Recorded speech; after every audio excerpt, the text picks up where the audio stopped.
we still continue calling foreigners to build our country for us.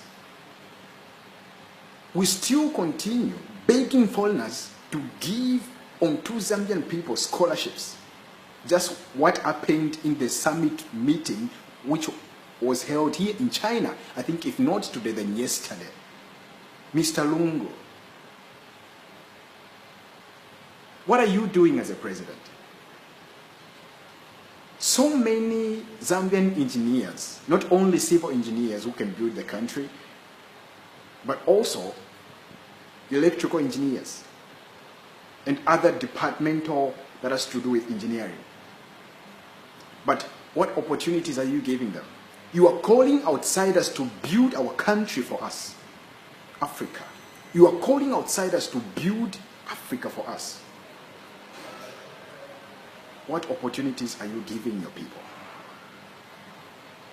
What do you have for your children, for your people? You claim to be leaders, yet your minds are too shallow. A leader is somebody who is supposed to be a thinker beyond man's comprehension, especially when it comes to leading the nation. But all your interests are in selling the nation. President Lungu and all other government official members, you came to China and you went to the summit meeting, inside the meeting, without a single paper, without a single pen in your hands, as it has been shown all over Chinese media. What kind of leaders are you?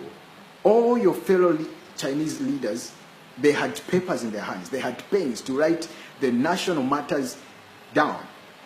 But you went with your hands put together. You have no interest for your country. All your interest is to sell the country, get money with the same hands which you had no paper with, and go back to your country. You are here in this country, China.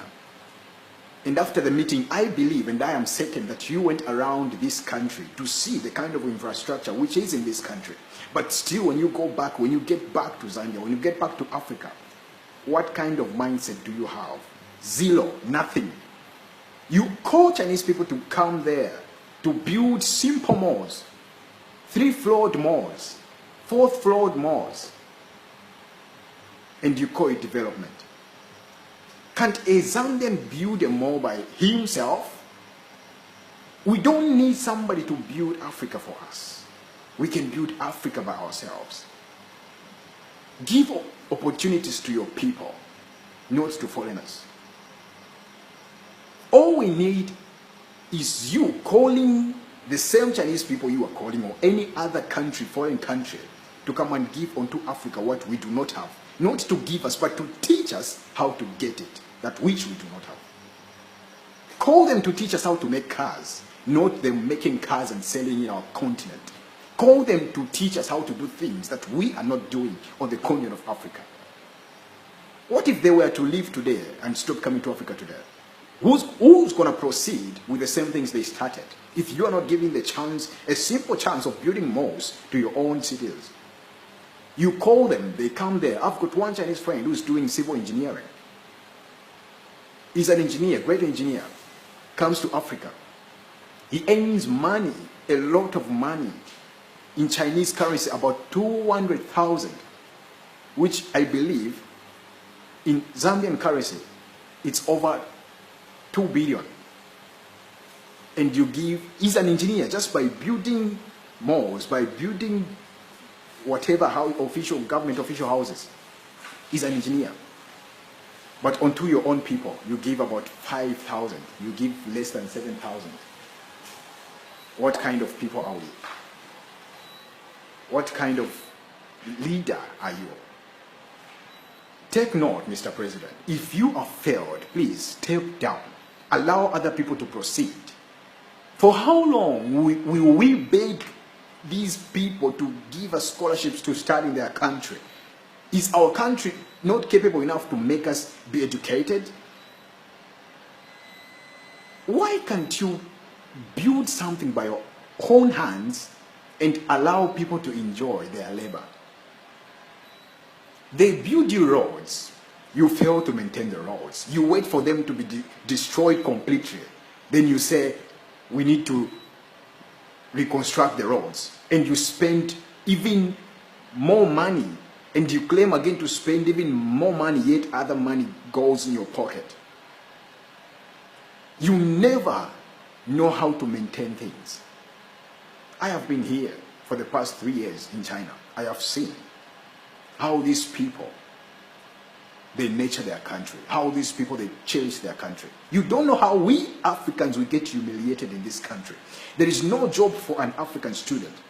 But look at the Chinese people when they come to Zambia. They sell chickens, which are supposed to be done by fellow Zambians. They want to partake everything. But you don't even know what we go through here.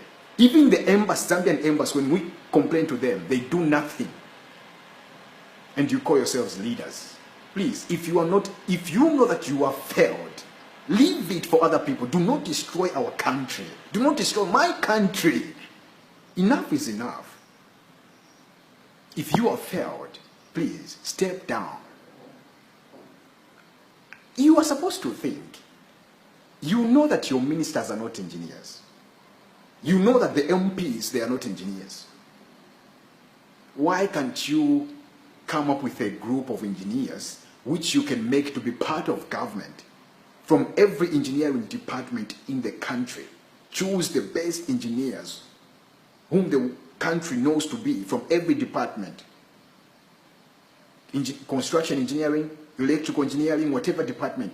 Choose 2 best engineers and let every program that has to be done by engineers be consulted before being done, be consulted by your cabinet or by your ministers, by your MPs, to these same best engineers before they do it. Let them give a plan on how to do it. Do not do things because you call yourselves leaders. Do not use the power of that throne where you sit, the power of that house where you are, to show to people that you can think. Mr. President, please, if you have failed, leave it for other people. Leave it for other people to try. I don't care who's going to take it up, whether whatever, Elas Chipuma, Kainde, whosoever. Leave it for other people. And to you, fellow Zambians, do not vote with your mouth. Do not vote with your eyes. Do not vote with your stomach. Vote with a vision. Do not vote for you to eat, but vote for your children to be educated. They have failed to give you a good education because they know that once you are educated, you will fail, you will no longer vote wrongly.